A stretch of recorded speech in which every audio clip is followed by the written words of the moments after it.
பர்திமேயு சுவிசேஷ ஊழியங்கள் வழங்கும் நற்செய்தி நேரம். தேவ செய்தி பாஸ்டர் ஆர். அகஸ்டின்.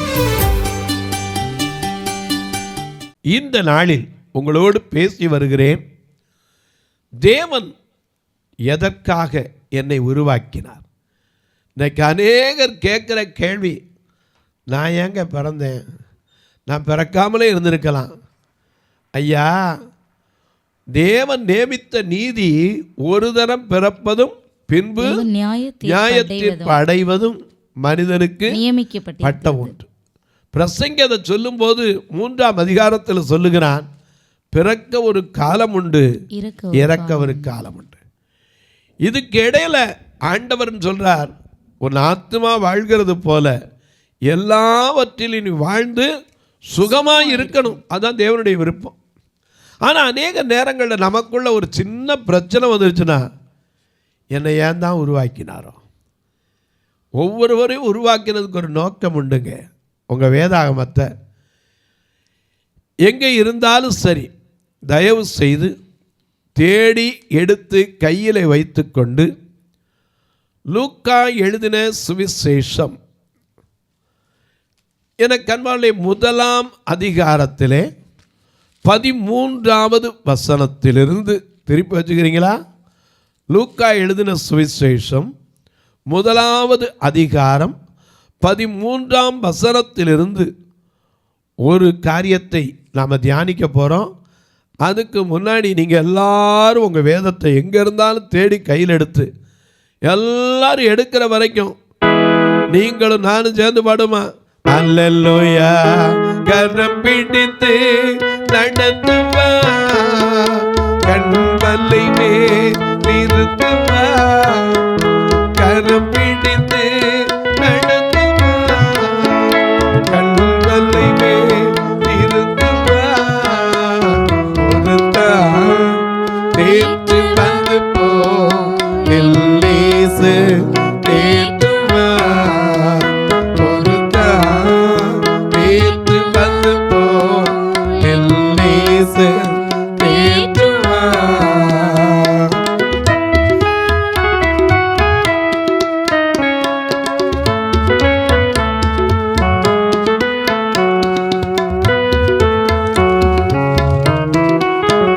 மனோடு அழைப்பாரே, மன கவலை தீர்த்தாரே, மனோடு அழைப்பாரே, மன கவலை தீர்த்தாரே, ஒருத்தான் தேற்று வந்து போ எல்லேசு தேற்றுவா, ஒருத்தான் தேற்று வந்து போ எல்லேசு தேற்றுவா.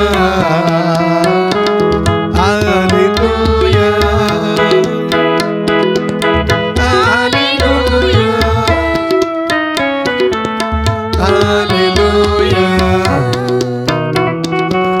அல்லேலூயா, அல்லேலூயா,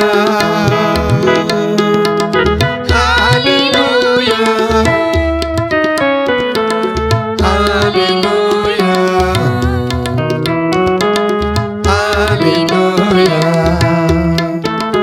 எனக்காக மரித்தாரே, என் பாவம் சுமந்தாரே, எனக்காக மரித்தாரே, என் பாவம் சுமந்தாரே, ஒருத்தான் தேற்று வந்து போ எல்லேசு தேற்றுவா, ஒருத்தான் தேற்று வந்து போ எல்லேசு தேற்றுவா. எனக்கு அன்பார்களே, எல்லாம் எடுத்திருப்பீங்க. லூக்கா எழுதின சுவிசேஷம் 1ஆம் அதிகாரம் 13ஆம் வசனத்தை வாசிக்கலாம். தூதன் அவனை நோக்கி, நல்ல கவனிங்க, இது சகரியாவுக்கும் எலிசபெத்திற்கும் வந்த ஒரு காரியம். ஏன்னா இவங்க ரொம்ப நாள் பிள்ளை இல்லாமல் இருந்தாங்க. ஆனால் ஆசாரிய பணியில் இருந்தவங்க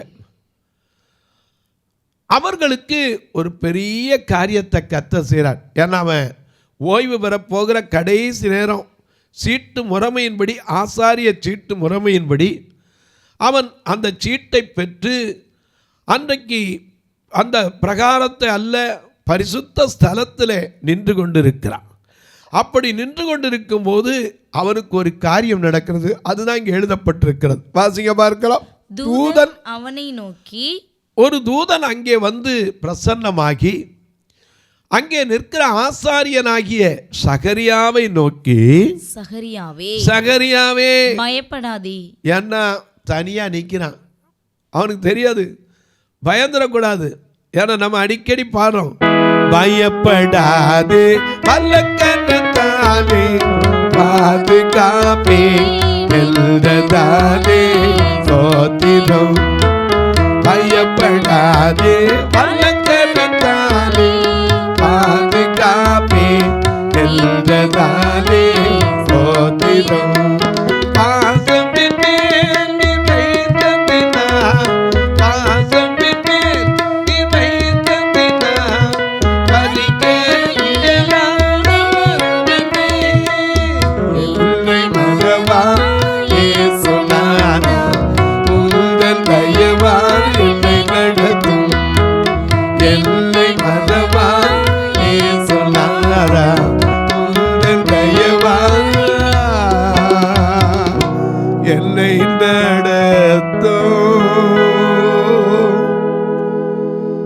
முதல்ல அங்கே நிற்கிற இடத்துல தனியாக நிற்கிறான், ஆனால் தேவனுடைய பரிசுத்த ஸ்தலத்தில் நிற்கிறான். ஒரு தூதன் வந்த உடனே இவனை பலப்படுத்துறார். சகரியாவே பயப்படாதே. அடுத்தாப்புல ஒரு பலன் கொடுக்கிறார், உன் வேண்டுதல் கேட்கப்பட்டது. ஏன்னா இவன் வேண்டுதல் என்ன? எப்படியாவது ஒரு குழந்தை என்ன செய்யணும், கிடைக்கணும். அநேக நாள் வேண்டிகள் எல்லா குடும்பத்திலும் இன்றைக்கி எத்தனை பேர் குழந்தை இல்லாமல் இருக்கீங்களோ உங்களுக்காகவும் கர்த்தர் நிச்சயமாக தருவார். நானும் வேண்டுதல் செய்வேன். எனக்கு கண்மானே உன் வேண்டுதல் கேட்கப்பட்டது. அது மட்டுமல்ல, உன் மனைவியாகிய எலிசபெத் உனக்கு ஒரு குமாரனை பெறுவாள். அவனுக்கு யோவான் என்று பெயரிடுவாய். எதுக்கு இந்த யோவான் ஏற்படுத்தப்பட்டான் தெரியுமா? இந்த யோவான் ஏதோ ஒரு ஆசீர்வாதமா பேசுறதுக்கு இல்லை, எதற்காக ஏற்படுத்தப்பட்டான் என்பதை இங்கே சொல்றார். உன் மனைவியாகிய எலிசபெத் ஒரு குமாரனை பெறுவாள், அவருக்கு யோவான் என்று பெயரிடுவாயாக. உனக்கு சந்தோஷமும் மகிழ்ச்சியும் உண்டாயிருக்கும். அவன் பிறப்பின் நிமித்தம் அநேகர் சந்தோஷப்படுவார்கள். கர்த்தருக்கு முன்பாக அவர் பெரியவனாய் இருப்பான். மத்தேயு 11:11 வாசிக்கிறோம். இயேசு சொன்ன ஒரு வார்த்தை, அதை வாசிட்டு இங்கே வருவோம். மத்தேயு 11:11 வாசிக்கிறோம். ஸ்திரீகளிடத்தில் பிறந்தவர்களில் யோவான் ஸ்நானனை பார்க்கிலும் பெரியவன் ஒருவனும் இல்லை, இருந்ததில்லை. ஆகிலும் பரலோக ராஜ்யத்திலே சிறியவனாய் இருக்கிறவன் அவனிலும் பெரியவனாய் இருக்கிறான். நமக்கு அங்க ஒரு வாய்ப்பை கொடுத்திருக்கார். இந்த யோவான் யார், எதற்காக உருவாக்கப்பட்டான்? முதிர் வயதில் சகரியாவுக்கு எல்லாம் போன காலம். நாமளாம் தான் சொல்லிப்போம், இந்த கிழவனுக்கு இப்போ ஒரு பிள்ளை தேவையான் இருப்போம். ஆண்டவர் எதற்கு உருவாக்கினார்? இந்த வயசு காலத்தில் போய் பிள்ளையை கொடுக்கணுமா? ஏன்னா சில நேரங்களில் வயதானவங்க பிள்ளைய வச்சுருந்தா நம்ம அப்படி தானே பார்க்குறோம்.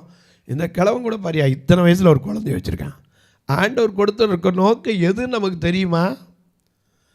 எதையுமே அவர் ஒரு நோக்கம் இல்லாமல் செய்கிறவரே கிடையாது. எல்லாவற்றுக்கும் ஒரு நோக்கம் உண்டு.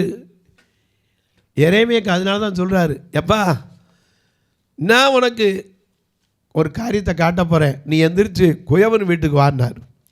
அங்கே போன பிறதான் ஒரு குயவன் 1ஆம் அதிகாரத்திலே எரேமியாவில் 18ஆம் அதிகாரத்தில் நான் வாசிக்கும் போது அங்கே பார்க்குறோம், அவனை எழுந்து குயவன் வீட்டுக்கு போனார். அங்கே என் வார்த்தைகளை உனக்கு சொல்லுவேன்னார். அங்கே போனால் ஒரு குயவன் என்ன இருக்கான், திருகையினாலே நாம பாடுறோம்ல, படைப்பில் காரணனே கழி பண்ணார் என்னையுமே கண்ணோக்கி பார்த்திடுமே.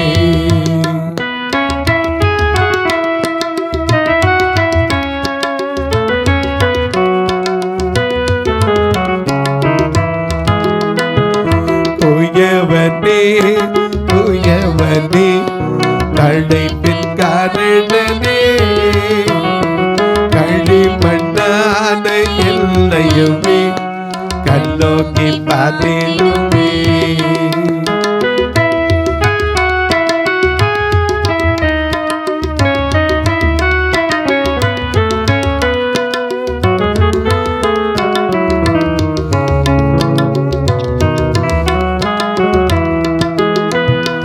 விலை போகாத பாத்திரம் திரும்புவாரில்லையே, விலை போகாத பாத்திரம் திரும்புவாரில்லையே, இல்லையெல்லாம் திருமையா உகந்ததாக்கிடுமே.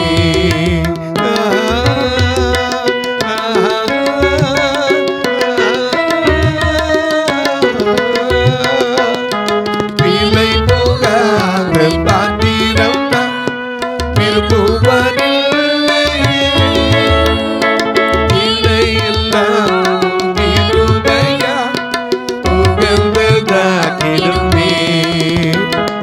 தடைகள் யாவும் நீக்கி எம்மை தம்மை போல் மாற்றிடுமே,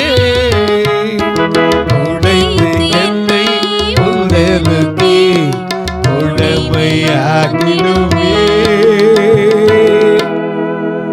அங்க போன பிறகுதான் தெரியும் ஒரு பாத்திரம் சரிவல்ல, உடனே அதை உடைச்சு திருநெச்சுதான் திரும்பவும் வனைதான். அப்பதான் ஆண்டவர் கேட்டார், இதை மாதிரி நான் உனக்கு செய்யறதுக்கு எவ்வளோ நேரம் ஆகும்? எனக்கு அன்பாலே நம்மை உருவாக்கின நோக்கம் நமக்கு தெரியாது பிரதர், தெரியாது சிஸ்டர். எதற்காக வைத்திருக்கிறார் நமக்கு தெரியாது. நாம் அது தெரியாமல் தான் சில பிள்ளைய பார்த்து சொல்லிடுவோம், நீ ஒன்றுக்குமே ஆக மாட்டேன், ஒன்றுக்குமே ஆக மாட்டேன். ஒரு நாள் நெகட்டிவாக பேசி பழகாதீங்க. ஏன்னா ஒன்றுக்கு உதவாதவனையும் அவர் ஞானம் உள்ளவராக்குகிறவர். ஹல்லேலூயா.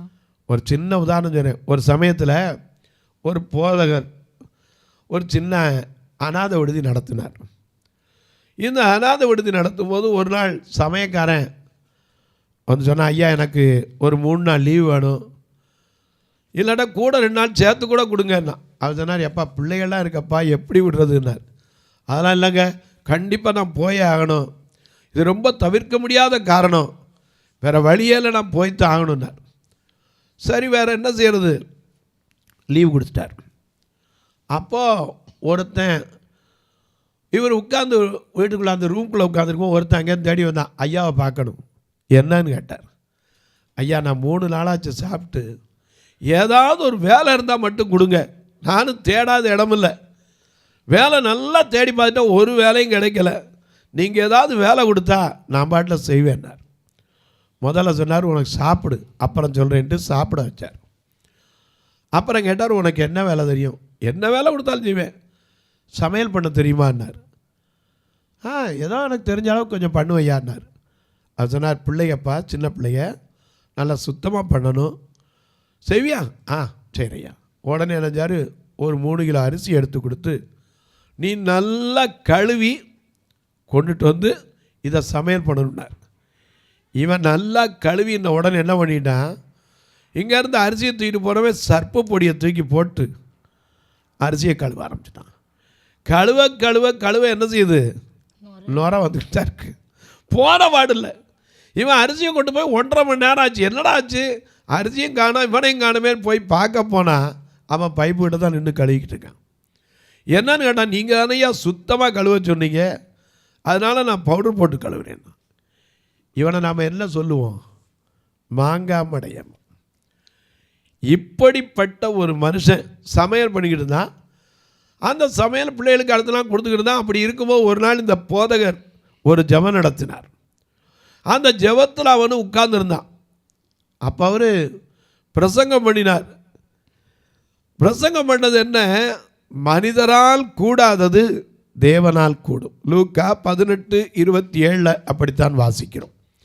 மனிதரால் கூடாதது தேவனால் கூடும். ஐயா அவருடைய நாமத்தினால எதை கேட்டாலும் தருவார்.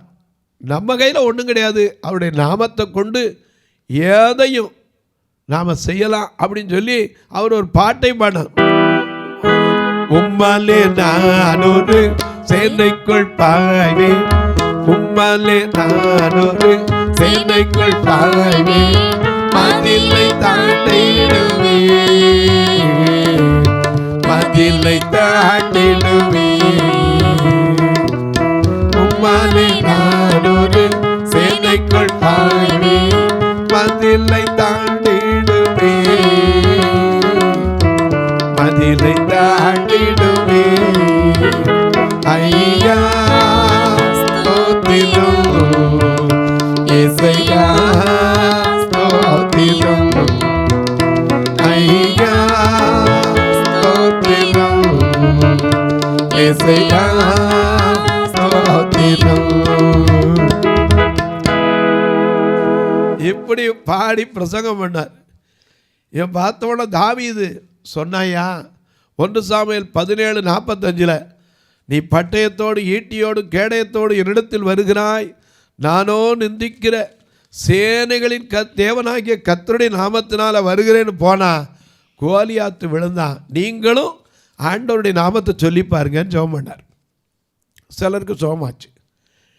இவனுக்கு உடனே ஆசை, என்னடா இது புது மந்திரமாக இருக்குது, ஏசு ஏசுங்கிறான், உடனே என்ன செய்யுது, சுகமாகுது, நானும் செஞ்சால் நடக்காதா அப்படின்னு சொல்லிட்டு ஒரு நாள் சமையல் பண்ணி முடிச்சுட்டு சும்மா இருந்தான். பக்கத்தில் இருக்கிற ஒரு ஆஸ்பத்திரிக்கு போனால் அங்கே ஒருத்தன் டிபி வார்டு, அதில் மூக்கில் டீப்பு, வாயில் டீப்பு, காதில் டீப்பு, எல்லா டீப்பும் போட்டு வச்சுட்டான். இவன் பார்த்தான், அங்கே போய் நின்று அவன் கிட்ட நின்றுக்கிட்டு ஏசு நாமத்தில் நீ எந்திரின்னா அவன் அத்தனை டீப்பை உரிய போட்டு ஒரே ஓட்டம் ஓடி போயிட்டான். அப்போ தான் வந்து சொன்னான், ஐயா ரொம்ப முடியாமல் கிடந்தவனை நீங்கள் சொன்னதை போய் சொல்லி பார்த்தேன், அப்படியே நடக்குது யாருன்னா. எனக்கு அன்பானுளே, இந்த ஆள் யார், அரிசியை ஒழுங்காக கழுவ தெரியாதவன், சர்ப்பு போட்டு எந்த மடையனாவது கழுவானா, அப்படிப்பட்டவனை கூட கர்த்தர் எவரையும் மேன்மைப்படுத்தவும் பலப்படுத்தவும் அவருடைய கரத்தால் ஆகும். ஏன்னா 1 நாளாகமம் 29:12 வாசிக்கிறோம், ஐஸ்வர்யமும் கனமும் உம்மாலே வருகிறது, தேவரீ எல்லாவற்றையும் ஆளுகிறவர், அதாவது உம்முடைய கரத்திலே சத்துவமும் வல்லமையும் உண்டு. எவரையும் அந்த கோடு ஓடுற பழக்கம் தான் இதுல போடுங்க, எவரையும் மேன்மைப்படுத்தவும் பலப்படுத்தவும் அவருடைய கரத்தினால் ஆகும் ஐயா. அதனால தான் உன்னை என்னையும் பார்த்து உன் வாயில என் வார்த்தை வைக்கிறேன். இந்த யோவானை எதற்காக உருவாக்கினார்? மனுஷகுமார சாதாரண ஆள் கையில் ஞானஸ்தானம் பெற முடியாது. ஏன்னா அவரே கேட்குறார், நான் வந்து உம்மட்ட ஞானஸ்தானம் பெறணும், நீர் என்கிட்ட வந்து ஞானஸ்தானம் பெற வரலாமா? அவர் சொன்னார், இப்படி நீதிகளை நிறைவேற்றுவது நமக்கு ஏற்றதாக இருக்கு, அதனால இப்போதைக்கு எனக்கு என்ன செய், இடம் கொடு அப்படின்னா. இந்த யோவான் ஸ்நானனை சகரியா வாழ்க்கையில், எலிசபெத் வாழ்க்கையில் முதிர் வயது காலத்தில் கொடுத்த பார்த்து அந்த நாளில் என்ன சொல்லியிருப்பாங்க பாரியா, கிழவனுக்கும் கிழவிக்கும் இந்த வயசில் ஒரு பிள்ளையா. நம்ம நாட்டில் சொல்லுவோம்ல, ஒரு பழமொழி சொல்லுவோம், அல்பனுக்கு போஸ் வந்து அர்த்தராத்திரில் என்ன செய்வான், எனக்கு அன்பாலே அநேக நேரங்களை இப்படி தான் சொல்கிறோம். ஆனால் ஆண்டவர் உருவாக்கிற நோக்கம் யாருக்குங்க தெரியும்? உனக்கு எனக்கு விளங்காதுங்க. அவர் செய்ய நினைத்தது ஒருபோதும் தடைப்படாது. கர்த்தர் செய்த நன்மைகளை நம்ம நினைக்கத்தான் முடியும், அப்புறம்தான் சொல்லிட்டு பாட முடியும். இந்த யோவானை எதற்கு உருவாக்குகிறார்? அங்கே சொல்றாரு, சகரியாவே பயப்படாதே, உன் வேண்டுதல் கேட்கப்பட்டது, உன் மனைவியாகிய எலிசபெத் ஒரு குமாரனை பெறுவாள், அவருக்கு யோவான் என்று பெயரிடுவாயாக, உனக்கு சந்தோஷமும் மகிழ்ச்சியும் உண்டாயிருக்கும், அவன் பிறப்பின் நிமித்தம் அநேகர் சந்தோஷப்படுவார். ஏன்னா அவன் பிரசங்கம் எப்படி இருந்துச்சு, சந்தோஷப்படுற மாதிரி இருந்துச்சு. விரியன் பாம்பு குட்டிகள். ஆமாம், பாம்புக்கு பிறந்தவங்களேன்னாரு. அங்கே வேத வசனம் சொல்லுது பாருங்க, இவன் நிமித்தம், இவன் பிறப்பி நிமித்தம் அநேகர் சந்தோஷப்படுவார்கள்.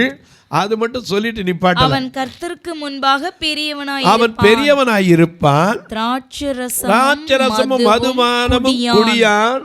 தன் தாயின் வயிற்றில் இருக்கும் போதே பரிசுத்த ஆவியினாலே நிரப்பப்பட்டிருப்பான். அவன் இஸ்ரவேல் சந்ததியாரை அநேகரை அவர்கள் தேவனாகி கர்த்தரிடத்திற்கு திருப்புவான். பிதாக்களுடைய இருதயங்களிடத்திற்கும் கீழ்ப்படியாதவர்களை நீதிமான்களுடைய ஞானத்திற்கு திருப்பி உத்தமமான ஜனத்தை கர்த்தருக்கு ஆயத்தப்படுத்துவதற்காக அவன் எலியாவின் ஆவியும் பலமும் உடையவனாய் அவருக்கு முன்னே நடப்பான் என்றான். எனக்கு அன்பாலே, ஒரு நோக்கம் இல்லாம இந்த யோவான சகரியாவுக்கும் எலிசபெத்துக்கும் கிழவனாக போற நேரத்தில் ஏன் கொடுக்கணும்? உங்களுக்கு எனக்கு விளங்கி இருக்கா? நம்ம பார்வையில் என்ன தெரியும்? கிழவனான பிறகு எதுக்கு புள்ள?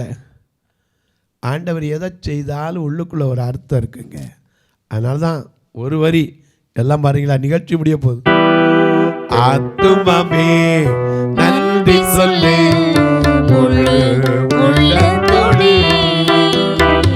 ஆத்துமாவே நன்றி சொல்லு, கர்த்தர் செய்த நன்மைகளை ஒரு நாளும் மறவாதே. கர்த்தர் செய்த நன்மைகளை ஒரு நாளும் மறவாதே. ஆத்துமாவே நன்றி சொல்லு, முழு உள்ளத்தோடே. தொலைக்காட்சியில் பார்க்கிற என் அன்பு மக்களே, இந்த நிகழ்ச்சியை நாள்தோறும் பார்க்குறீங்க, கேட்குறீங்க, சந்தோஷப்படுறீங்க. ஒரு வார்த்தை ஜெபிக்கிறீங்களா? சில நேரங்களில் எங்கேயாவது படுத்துக்கிட்டு சொல்கிறீங்களே, என்னை ஏன் தான் படைச்சார்? ஒவ்வொருத்தரை உருவாக்குறதுக்கு ஒரு நோக்கம் உண்டு பிரதர், நோக்கம் உண்டு சிஸ்டர். கண்டிப்பாக அவர் நோக்கம் இல்லாமல் எதையுமே செய்கிறவர் கிடையாது. காரணம் இருக்கும், நமக்கு தெரியாது. நம்ம போய் அவர்கிட்ட காரணத்தை கேட்கவும் முடியாது. அதனால தான் யோபு 33:13 வாசிக்கிறோம், அவர் தம்முடைய செயல்கள் எல்லாவற்றையும் குறித்து காரணம் சொல்லவில்லை என்று நீ ஏன் அவரோடு வழக்காடுகிறாய்? நம்ம வழக்காடவும் முடியாது. இந்த தொலைக்காட்சியில் பார்க்குற நீங்கள் ஒருவேளை புலம்பலோடு, வேதனையோடு, கண்ணீரோடு, வியாதியின் கொடுமையோடு பல டாக்டர்கள்ட்ட பார்த்து வேதனைப்பட்டு மனம் நொந்து போயிருக்கலாம். இன்றைக்கு கர்த்தர் உங்களை எதுக்கு வச்சிருக்கார்? ஒரு நோக்கம் இல்லாமல் உங்களை வைக்கலைங்க. உங்களை கொண்டு ஏதோ ஒரு காரியம் உண்டு. அதனால் நீங்கள் சொல்லணும், கர்த்தர் செய்த நன்மைகளை மறக்கவே மாட்டேன்னு சொல்லுவீங்களா? இந்த தொலைக்காட்சி நிகழ்ச்சி தினந்தோறும் வர்றதுக்காக ஜெபம் பண்ணுங்க. தேவைகள் சந்திக்கப்பட ஜெபம் பண்ணுங்க. எங்கள் ஆலயம் முற்றிலும் பார்வையற்ற மக்களுக்காகவும், இன்னும் சொல்லப்போனால் நடக்க முடியாத கைகாலில் குறைவுள்ளவங்களுக்காகவும், அது மட்டுமல்ல, எனக்கு அன்பானுள்ளே எத்தனையோ விதவை தாய்மார்கள், பிள்ளைகள் இருந்தும் கைவிடப்பட்டவர்களும் வந்து தங்கி இருக்கிறதெல்லாம் உண்டு. உங்களையும் அப்படி ஒரு வேளை இருந்தால் தாராளமாக வந்து தங்கலாம். ஆனால் ஒன்று செய்யணும், உங்களுக்கு யாருமே இல்லை அப்படின்னு சொல்லுவீங்க, நல்லது. ஆனால் உங்கள் கிராம அதிகாரிகிட்ட ஒரு கடிதம் தயவு செய்து நீங்கள் வாங்கிட்டு வரணும். ஏன்னா அரசு சட்டத்துக்கு நம்ம கீழ்ப்படியணும். அப்படி வந்தீங்கன்னா தாராளமாக நாங்கள் இடம் கொடுக்குறதுக்கு எந்த தடையும் கிடையாது. அது மட்டுமல்ல, உங்கள் ஜெபக்காரியம் எது இருந்தாலும் காலை 10லேருந்து 5 மணிக்குள்ளே தாராளமாக சொல்லலாம். ஒருவேளை பிரதர், நாங்கள் இந்த ஊழியத்துக்கு கொஞ்சம் உதவி செய்யணும்னு நினச்சா எப்படி தொடர்பு கொள்ள, என்னென்ன காரியம் உண்டு என்ற கேளுங்க, வரிசையாக சொல்கிறேன். திருநெல்வேலி மாவட்டத்தில் ஒவ்வொரு நாளும் கூட்டிகிட்டு வர்றதுக்கு மட்டுமே 4000 ரூபா ஆராதனை கூட்டிகிட்டு வர்றதுக்கு. ஏன்னா சொந்த வேன் கூட கிடையாது. வருஷத்துக்கு என்னாச்சு நீங்களே பார்த்துங்க. வாரம் 4 வாரம்னா இடப்பட்ட உபவாச ஜெபங்கள் மற்றதெல்லாம் வச்சா எங்கே போகிறது? தங்கி உள்ளே தங்கி இருக்காங்க சிலர். அதுக்கு ஒரு ரூம் இருக்குது, இன்னொரு ரூம் கூட கட்ட இன்னும் முடியலை. பார்வையற்றவர் மரித்தா கூட எனக்கு அன்பானுள்ளே ஒரு ஃபியூனரல் ஃபண்டு வச்சுருக்கணும். ஏன்னா சொந்தக்காரன் வரமாட்டான். நீங்களும் கர்த்தர் ஏவினால் கட்டாயமல்ல, விசனமாயல்ல தாங்கலாம். எப்படி? இதில் 2 நம்பர் வந்துக்கிட்டே இருக்கும், ஜிபே, ஃபோன்பே. ஒருவேளை ஐயா இதெல்லாம் சரிதான், நாங்கள் கணக்கு வைக்கிறதுக்கும் வழி உண்டா? நிச்சயமாக உண்டு. 8438852500 இந்த ஃபோன் நம்பரில் நீங்கள் அடித்து பார்த்தீங்கன்னா பர்திமேயு பார்வையற்றோர் சேரிட்டபிள் ட்ரஸ்ட்டுன்னு இருக்கும். இதன் வழியாக நீங்கள் அனுப்பிட்டு உங்கள் பேன் கார்டு நம்பரும் ஆதார் நம்பரும் கொடுப்பீங்கன்னா உங்களுக்கு வைப்பதற்கு, கணக்கு வைப்பதற்கும் நாங்கள் ரசீது கொடுக்க முடியும். உங்கள் ஜபக்காரி எது இருந்தாலும் மறக்காமல் காலை 10 மணிக்கு மேலே சொல்லுங்கள். இப்போ உங்களுக்காக ஜெபிக்கட்டுமா? நல்ல பிதாவே, நன்றியோடு துதிக்கிறோம் சுவாமி. யார் யார் எந்தெந்த மூலையில், எந்தெந்த கட்டில், எந்தெந்த வேதனையோடு, என்னென்ன மனபாரத்தோடு அமர்ந்திருக்கிறார்களோ ஒவ்வொருவரும் சொல்லலாம், என்னை ஏன் படைத்தார் என்று. உருவாக்கினதின் நோக்கத்தை நாம் அறிந்து கொள்ளாவிட்டால் என்ன பிரயோஜனம்? இன்னைக்கு ஒரு கல்வியில் போனா கூட எந்த கோர்ஸ் எடுக்க போறோம் தெரியாமலாம் எடுக்கிறோம். இன்னைக்கு நமக்குள்ள தெரிய வேண்டிய காரியம், கர்த்தர் உருவாக்கினதற்கு, என்னை உருவாக்கினதற்கு ஒரு நோக்கம் உண்டு. இதை சொல்லிட்டே இருங்க, கர்த்தர் உங்களை எடுத்து பயன்படுத்துவார்.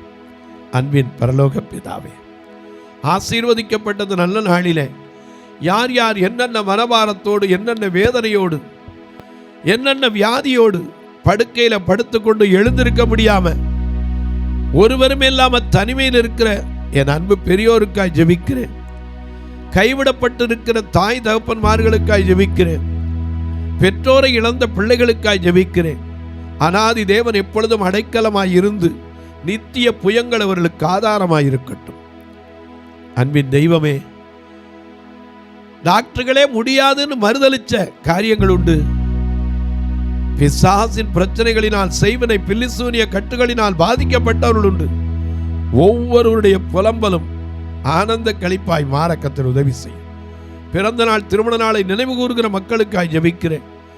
படிக்கிற பிள்ளைகளுக்கு நல்ல கல்வி ஞானத்தை கொடும்.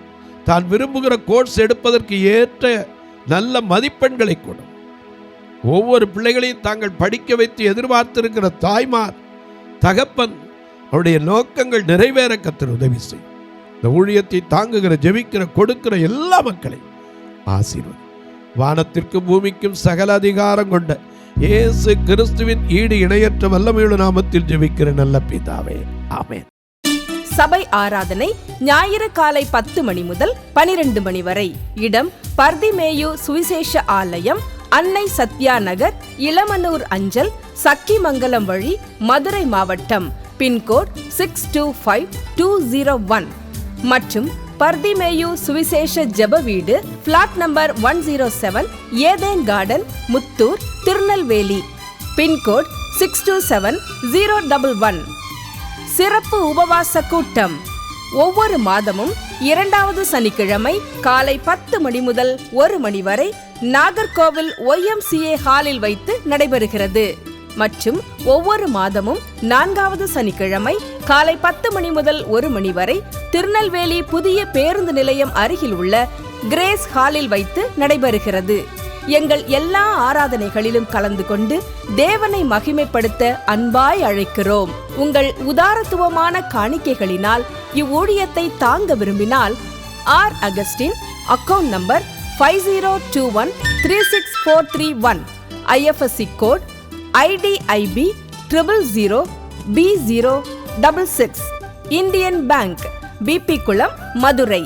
ஜிபே நம்பர் 9842181917, BGM மினிஸ்ட்ரீஸ் மற்றும் 9442559772, பிளைண்ட் மினிஸ்ட்ரீஸ் அகஸ்டின். உங்கள் தொடர்புக்கு பாஸ்டர் ஆர் அகஸ்டின், பர்திமேயு சுவிசேஷ ஊழியங்கள், நாகமலை, புதுக்கோட்டை, மதுரை 625019. தொலைபேசி எண்கள் 9842181917 மற்றும் 9442559772. கர்த்தர் தாமே உங்களை ஆசீர்வதிப்பாராக.